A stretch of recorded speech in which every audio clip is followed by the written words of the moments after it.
그래서 이제 우리 본문 말씀인데요. 이제 이 교회, 우리 교회, 성안교회도 마찬가지고, 빛고울 성안교회도 마찬가지고, 우리 한국교회가 정말 붙들어야 되는 게 바로 이 메시지인 것 같아요. 우리가 무엇을 하려고 이 교회를 세우고 교회를 찾았는가, 우리가 그렇게 수고했는가, 결국은 이 복음을 전하기 위함이고 한 영혼을 구원하기 위함이라는 거죠. 교회를 통해서 이 사람들을 찾기 위함이라는 거예요. 그래서 이게 우리 교회의 존재의 목적이라는 생각이 들었습니다. 이 존재의 목적이죠. 좋은 소식을 전하는 발이 되기 위해서, 좋은 소식을 전하기 위해서, 복음을 전하기 위해서. 이게 바로 오늘 우리에게 주시는 하나님의 말씀입니다. 바울은 이렇게 말을 해요. 지금은 은혜 받을 만한 때요, 구원의 날입니다. 지금이라는 거죠. 지금 이후에서부터 하나님의 은혜 받을 만한 때요, 구원의 날이라는 거예요. 예수 그리스도의 그 십자가의 구원이 놀라운 복음의 사건, 복된 소식이죠. 모든 사망 권세를 이기시고 부활하셔서 능력을 하나의 아들에 인정되셨을 뿐만 아니라 이 구원을, 이 복음을, 이 은혜를 이 그리스도의 피값으로 이루어진 이 승리의 열매를 누구든지 받는 자는, 믿음으로 마음으로 받는 자는 구원을 받는 자는 누구든지. 그래서 말하는 거예요. 지금은 정말 은혜 받을 만한 때요, 구원의 날이다. 여러분, 이렇게 쉽게 이렇게 정말 누구든지 차별이 없고 정말 조건이 없는 이 놀라운 은혜의 세계가 어떻게 우리 가운데 열리게 되었습니까? 정말 놀라운 은혜의 시대에 살고 있다는 거죠. 이 구원이라는 걸 생각을 하게 됐어요. 이 구원이라는 거는 정말 내가 거기에 그 어떤 수고도 하지 않는 것인데, 그렇잖아요. 우리가 어떤 그 행함으로 말미암아 열매를 맺는다고 하죠. 내가 그 맞게 그에 합당하게 내가 정말 천국에 들어갈 백성이 되려면 천국 들어갈 백성에 맞게끔 우리가 선하게 살아야 되고 그에 맞는 어떤 공로도 있어야 되고 그래야 될 거 아닙니까? 우리가 상식적으로 율법의 차원에서 그런 거잖아요. 그에 맞는 어떤 내가 돼야 되는데 지금 내게 임한 구원이라는 것은 이것과 정말 차원이 다른 거예요. 내게 임한 하나님의 의라는 것은 정말 차원이 다른 게 뭐냐면 내가 정말 죄인 되었습니다. 내가 그 어떠한 하나님을 위하여 어떤 선행도 하지 않고 어떤 공로도 하지 않는 그런 때에 하나님께서 무조건적으로, 이 무조건적인 건 뭡니까? 우리에게는 조건이 없는 거예요. 그런데 하나님께서는 정말 엄청난 조건을 치르신 거예요. 그건 뭡니까? 자기 아들을 우리의 죄값으로 인해서 내어주셨어요. 그 피값으로 이루어진 놀라운 정말 값비싼 은총인 거죠. 그 어떤 것과도 비교할 수 없고 그런 것을 그리스도의 그 피값으로 말미암아 이루어진 거예요. 이거는 놀라운 열매입니다. 이거는 우리가 어떻게 맺을 수 없는 열매라는 거예요. 하나님께서 이루신 우리를 향한 너무나 놀라운 사랑의 열매이고 구원의 열매라는 거예요. 그걸 우리에게 값없이 주셨다는 거예요. 값없이 주신다. 뭘로? 그저 우리가 받기만 한다.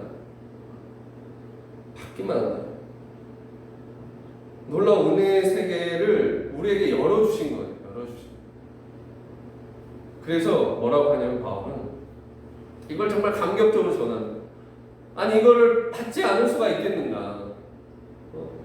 누구든지 이렇게 말하는, 누구든지 주의 이름을 부르는 자는 구원을 받으리라. 그래서 이 말이 나올 수 있는 거예요. 어떻게 누구든지 구원을 받을 수 있는가? 그건 바로 그리스도께서 이미 모든 그 은혜의 구원의 그 속량의 그 모든 걸 다 치르셨기 때문에, 몸소 다 치르셨기 때문에. 십자가의 구원이라는 그런 거죠. 바로 놀라운 이 아들의 이 피값으로 이루어진 것을 그저 값없이 우리는 부르기만 한다면, 그것을 받기만 한다면 이것이 내 것이 된다. 이 구원이 나의 것이 된다. 구원이 내게 임한다라는 것입니다. 이게 바로 우리에게 열려진 은혜의 세계입니다. 은혜의 세계. 우리가 이런 세계 가운데 살고 있는 거예요.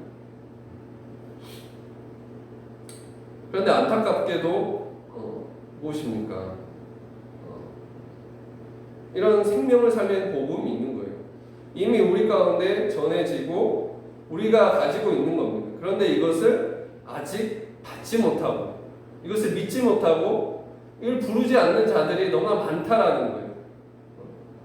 하나님 정말 많은 걸 예비해 놓으셨는데 정말 자기 아들 피값을 흘려서 이 귀한 피의 복음을, 생명의 복음을, 우리에게 구원의 복음을, 영혼을 구원하는 이 복음을 우리에게 주시려고 하는데 정작 받는 자들은 없다라는 겁니다. 이게 너무나 이것이 안타까운 것이고, 하나님께서는 이게 너무나 한스러운 것이고, 하나님께서 너무나 이것에 대해서 애통하시고 한탄하신다는 거예요. 그저 받기만 하면 되는 거죠. 그저 부르기만 하면 그 죄가 사하여지고 구원받게 되는 이 복음이 있는데 어찌하여 이것을 받는 이가 없는가? 그것에 대해서, 그 이유에 대해서 바울은 이렇게 말을 하고 있습니다. 어찌하여 그것을 받는 자가 없는가? 그 이유에 대해서 이야기를 하는 것이 무엇입니까? 바로 14절이죠. 그런즉 그들이 믿지 아니하는 일을 어찌 부리요? 듣지도 못한 일을 어찌 믿으리요? 전파하는 자가 없이 어찌 들으리요라는 거예요. 들으리요. 그러니까 왜 그들이 부르지 않는가? 왜 그들이 믿지 않는가? 그 이유는 여기 있다는 거예요. 그걸 듣지도 않았다는 때문이에요. 이 복음에 대해서 정말 들어보지 않았기 때문이라는 거예요. 듣지 않았기 때문이라는 거예요. 그리고 듣지 않은 건 무엇 때문입니까? 전파하지 않았기 때문이에요. 전하지 않았다는 거예요.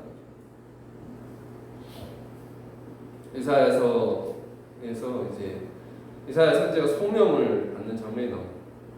근데 하나님께서 이 이사야 선지자가 이게 그 묵상 가운데, 기도 가운데 하나님의 음성을 듣게 된 것 같습니다.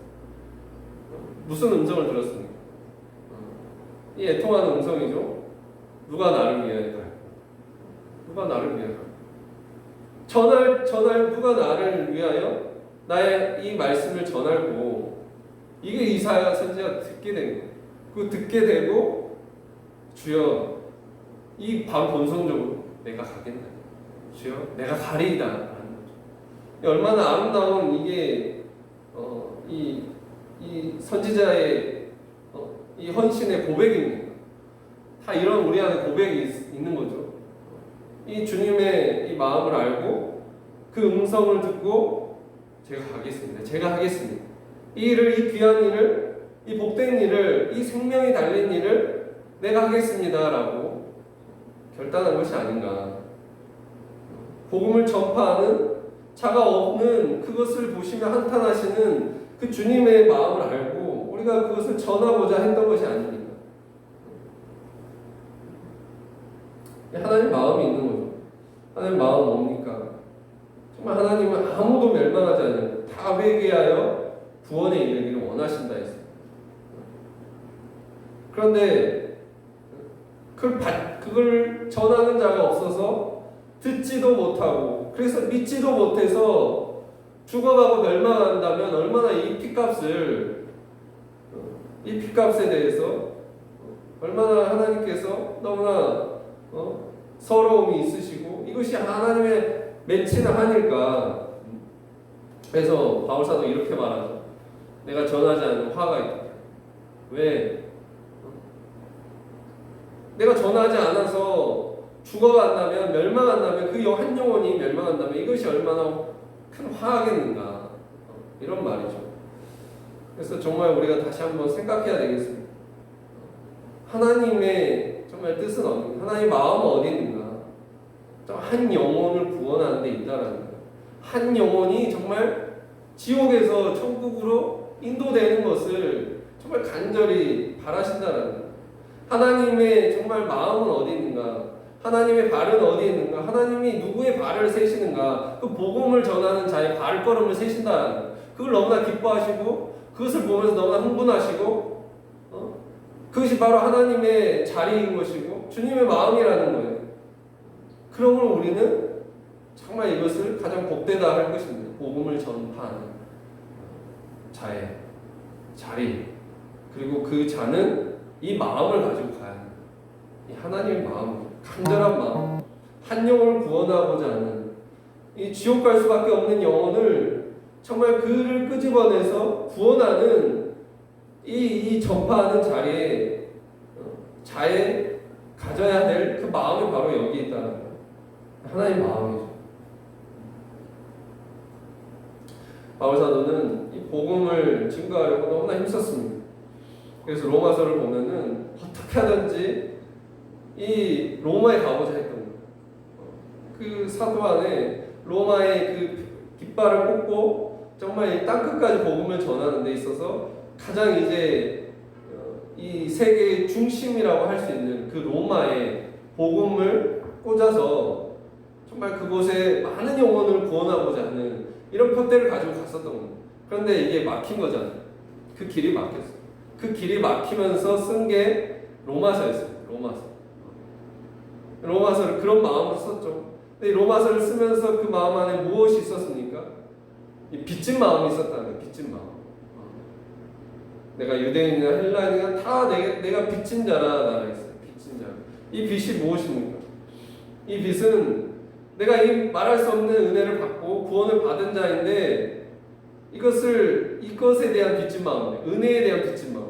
내가 먼저 받고 내가 용서함을 받고 말할 수 없는 죄의 악의 사함을 먼저 받은 자로서 아직 받지 못한 자들에게, 아직 이 은혜를 받지 못한 자들에게 그 마음의 빚을 가지고 복음을 전했다라는 거예요. 이거에 대해서 감사함이 있는 것이고, 이 빚진 마음으로 가서 어떻게든지 복음을 전하고자 힘썼던 사도였습니다. 그래서 그 사도가 정말 우리가 위대하다 말할 수 있는 것입니다.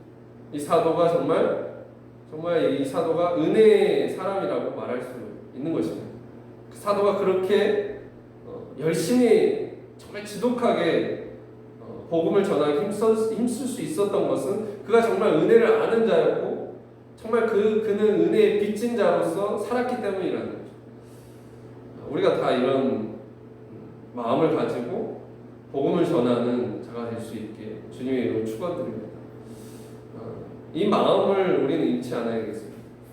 복음을 전하는 자들이여 어떤 마음을 가지고 가야 되는가?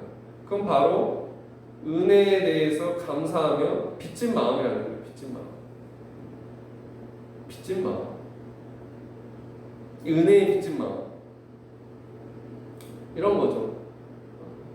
내가 정말 진노를 받을 수밖에, 내가 정말 지옥 갈 수밖에 없는 그런 자였는데, 내가 이 구원을 받을 자격이 없는 자였는데, 이걸 내가 은혜로 먼저 받았다라는 거예요. 먼저 세움을 받았다. 먼저 은혜로 그 자비로 먼저 내가 부름을 받은 자로서 이걸 내가 빨리 전해야겠다는 이런 마음이 있는 거예요. 이걸 빨리 전해야 되는데 아직 전해주지 못하는 이런 것에 대한 안타까운 마음, 이 빚진 마음을 가지고 살았다라는 거죠. 살았다.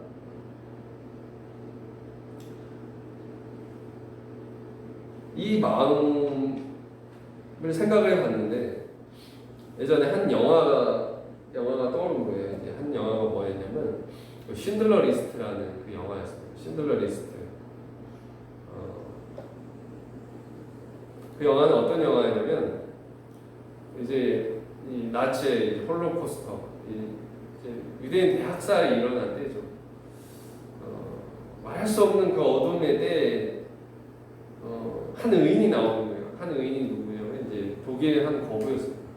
그는 정말 거부여서, 그런데 이 사람 안에 의가 있었던 거예요. 이게 이 나치 정부에 의해서 무고하게 죽어가는 이 유대인들을 향한 이 궁휼함이 있는 거예요. 궁휼한 마음이. 그래서 이들을 살리고자 하는 그런 이제 전략을 세우게 되는 건데, 그건 뭐냐면 그 몸값을 치러가지고 사는 거죠. 그래서 사가지고 자기 공장에다가 채용을 시키는 거예요. 그래서 고용을 시키는 거예요. 그래서 다 이제 그 옆에 있는 이제 유대인 한 도움을 받아가지고 한 사람이 계속 조언을 해주고 리스트를 만들잖아요. 정말 이 사람 정말 살려야 될 그 사람들 리스트를 쭉 다 해가지고 만든 게 바로 그 영화의 제목이죠. 쉰들러 리스트라고. 이 생명의 장부죠. 구원의 장부예요. 생명책이라는 거예요. 이 책에 이제 기록된 이 유대인들은 살아나게 되는 거죠. 그래서 이걸 리스트를 만들어가지고 살리긴 했는데 이게 끝이 없는 거예요. 이게 다 팔고 뭣도 팔고 했는데 이게 점점점 늘어나는 거죠. 이렇게 살릴 사람이 많은가. 그래서 투덜투덜 하면서 이렇게 하는데 자기 걸 많이 팔면서 비우면서 가는 거예요. 투덜투덜 하면서 가는데 나중에 이 사람이 어떻게 바뀌냐면 이 영화의 마지막 장면에서 그 많은 이 유대인들의 그 대학살을 이 피해서 정말 이 신들러를 통해서 구원받은 유대인들이 정말 이 생명을 살려준 거죠. 생명이 살려진 거예요. 이 신들러라는 이 한 의인을 통해서 그 유대인들이 이 생명을 그 구해준 그 감사함을 가지고 정말 이 신들러의 고마움을 표하는 거예요. 근데 그 장면이 정말 큰 감동이 되더라고요. 너무나 큰 감동이에요. 고마움을 표하면서 그 이 신들러에게 차와 반지를 이렇게 선물을 해줍니다. 자기의 뭐 이제 그 금리발을 빼가지고 다 이걸 녹여가지고 금반지를 해주는 거예요. 반지를 해주고 당신이 우리의 생명을 살렸다라는 이런 고마움을 표하는 거예요. 그런 눈물 나는 그런 장면이 마지막 장면이 나오는데, 근데 이제 신들러가 차와 반지를 받으면서 이걸 보면서 더 크게 통하면서 우는 거예요. 그 울음이라는 건 무엇이었나 하냐면 내가 더 살릴 수 있었는데, 이 차와 이 반지, 내가 가진 것, 지금 이것이라도 더 팔았으면, 이것을 팔아서 더 살릴 수 있었으면 하는 이 마음에서 정말 눈물을 흘렸다는 거예요. 몇 명의 유대인이라도 내가 가지고 있는 이걸 더 팔았다면 한 명이라도 더 살릴 수 있었을 텐데 라는 이런 마음으로 눈물을 흘리는 거예요. 이 눈물을 흘리는 그걸 보는데, 그걸 보면서 그걸 보는 사람들이 다 눈물을 흘리게 됩니다. 이 장면을 보면서 우리가 인생의 마지막에 이런 눈물을 흘리게 되잖아요. 내가 살아있는 동안 정말 한 명의 영혼이라도 더 살릴 수 있었을 텐데, 그를 살릴 수 있었을 텐데, 우리가 이런 눈물을 흘리지 않겠습니까? 내가 더 정말 후회 없이 더 살 수 있었을 텐데, 살아야 될 텐데,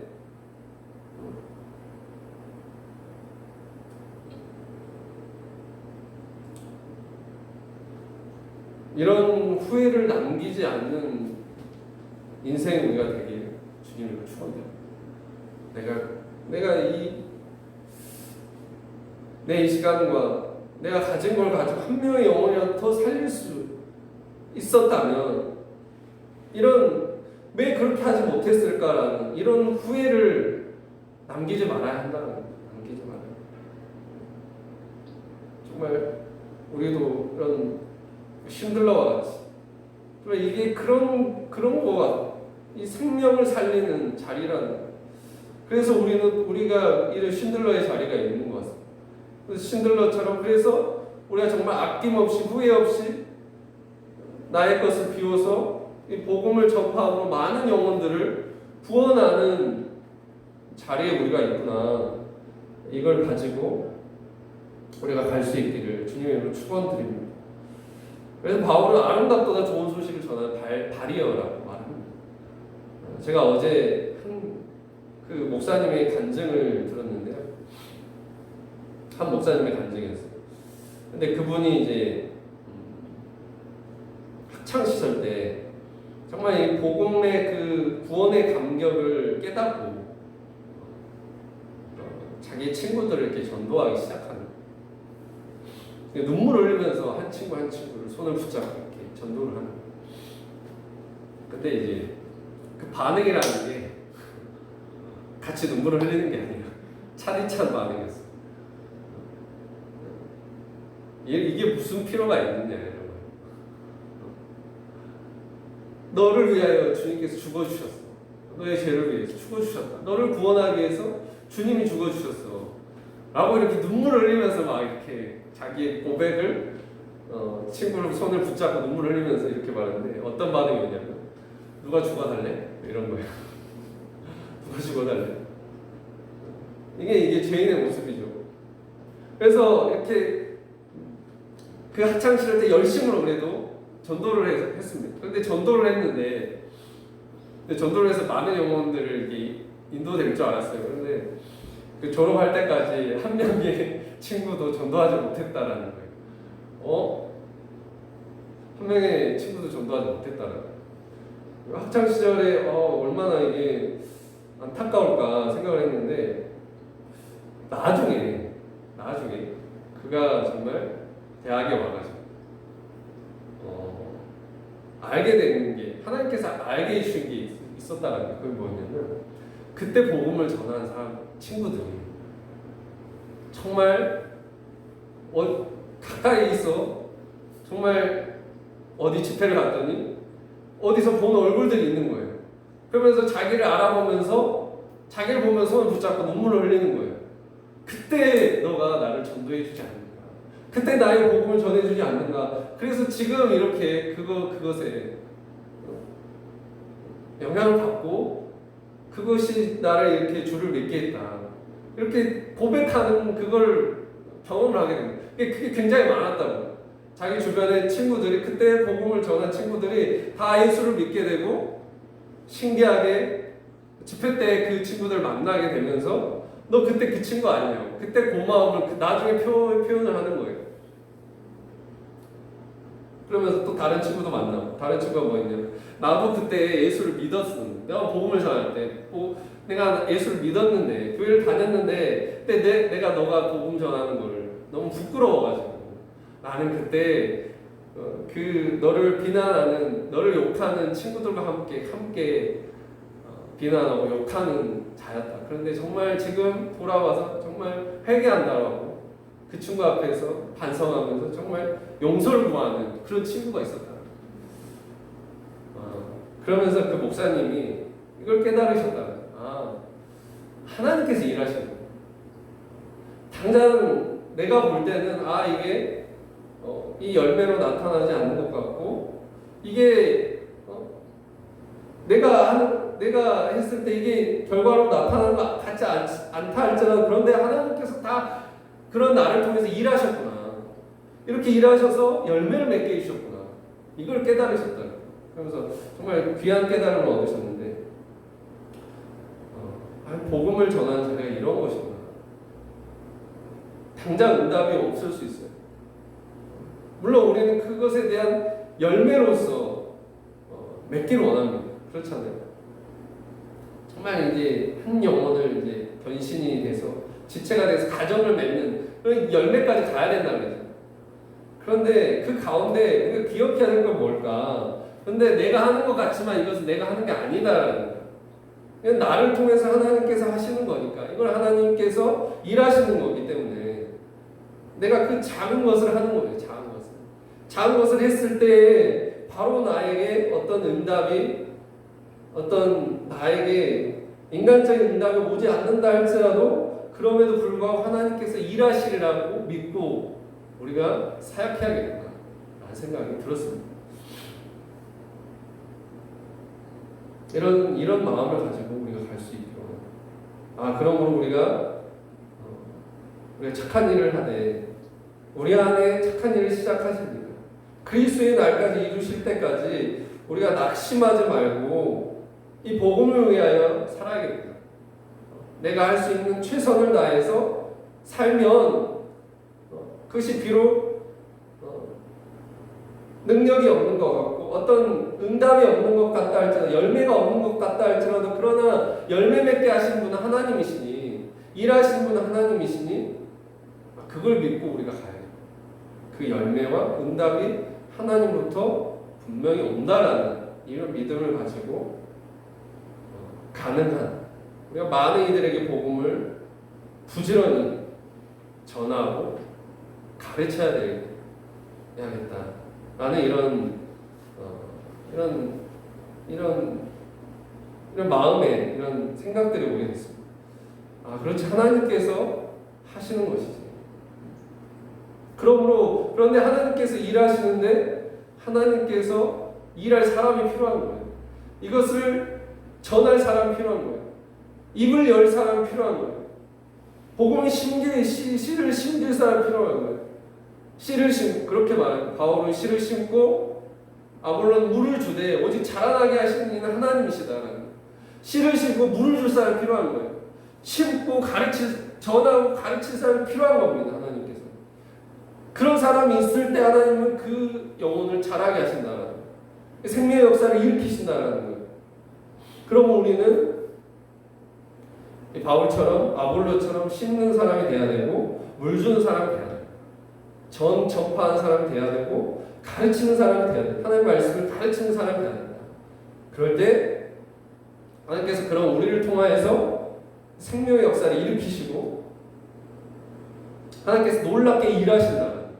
이 한 가지 우리가 붙들면서 오늘 이 한 가지, 우리가 이 자리에 있다는 건 얼마나 귀한 자리인가, 그리고 얼마나 중요한 자리인가.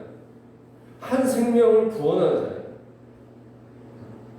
육신의 생명도 그걸 살리는 자가 얼마나, 그 의사가 얼마나 이 세상의 존중과 가치로운 직업입니다. 한 육신의 병을 고치는 사람, 그 의사. 그런데 그것과 비교할 수 없는 거예요. 이건 뭐냐면 이 일생이 달린 게 아니라 영원한 생명이 달린 것이에요.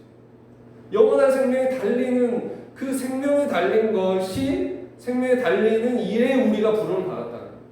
그리고 얼마나 이것이 값지고 귀하고 그 무엇과도 바꿀 수 없고 정말 중요한 것인가, 정말 아름답고 자랑이 될 만한 것인가, 우리가 이것을 생각하면서 오늘 이런 묵상 가운데 아름답도다 복음을 전한 발이요, 우리가 그런 발이 되길 주님에게 축원드립니다.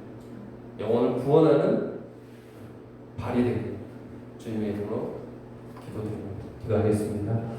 사랑과 은혜가 많으신 하나님 아버지, 참으로 감사드립니다. 오늘 이 귀하고 복된 이 자리 가운데 우리를 부르셔서, 또한 우리를 은혜로 부르셔서 구원 얻게 하시고 정말 죽을 수밖에 없고 지옥 형벌에, 영원한 형벌에 그 죄 아래 신음하고 고통할 수밖에 없는 우리 영혼을 먼저 부르셔서 은혜로 택하셔서 오늘 이 자리 가운데 세워주셨습니다. 오 주님, 우리가 그 은혜를 다 알 수 없습니다. 그 은혜를 어떻게 알 수 있겠습니까? 정말 후에 물어도 못하는 이 은혜를 우리가 정말 이것을 지금 빨리 알아서, 조금이라도 알아서, 이 은혜를 알아서, 이 구원의 놀라운 은혜를 알아서 이 구원의 감격 가운데 감사함으로, 사랑의 빚진 마음으로 정말 한 영혼이라도 구원하는 일에 힘쓸 수 있게 하여 주시옵소서. 오 주의 아버지, 우리가 그런 자리에, 생명에 달린 자리에 있습니다. 놀라고 너무나 가치롭고 귀한 자리에 있음을 알게 하시고 정말 이것이 하나님께서 주목하시는 것인데 정말 우리가 이것을 깨닫게 하여 주시고 이 귀한 자리, 이 생명의 자리, 이 아름답고 하나님께서 그 발걸음을 세시는 그 생명의 자리 우리가 있다라는 것을 우리가 알게 하사 정말 이것을 많은 이들에게 복음을 전함으로 많은 영혼을 살릴 수 있는 정말 하나님의 기쁨이 되고 하나님께 영광이 돌리는 그런 우리 모두 다 되게 하여 주시옵소서.